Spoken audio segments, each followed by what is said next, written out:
या अल्लाह, हज का महीना है, मेरे घर में सुकून, बरकत और अपनी रहमत अता फरमा। परेशानियों की दलदल से अपनी पनाह में रख। हज के महीने में मांगी गई दुआओं को रद्द नहीं किया जाता। या रब, मेरे घर को अपनी रहमतों का मरकज बना दे। या अल्लाह, उस मुकद्दस महीने के सदक़े मेरे घर से बेसुकूनी, फकर, वफाका और परेशानियां दूर फरमा दे। या अल्लाह, जिस तरह हाजी तेरे घर का तवाफ करके पाक हो जाते हैं, वैसे ही मेरे दिल और घर को भी सुकून आता फरमा दे। या अल्लाह, मेरी दुआओं की धड़कनें सुन, मेरे घर की वीरानी को अपनी रहमतों से आबाद कर दे।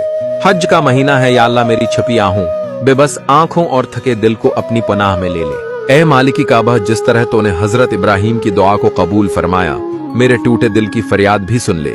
इस हज के महीने में ए अल्लाह, मुझे और मेरे घर को दुखों से आजाद फरमा दे और अपनी रजा के साए में ले ले। या रब, हज का महीना आया है, मेरी जिंदगी के मैदान अरफात में भी तू ही बख्शिश और सुकून का सबब बना दे। आमीन।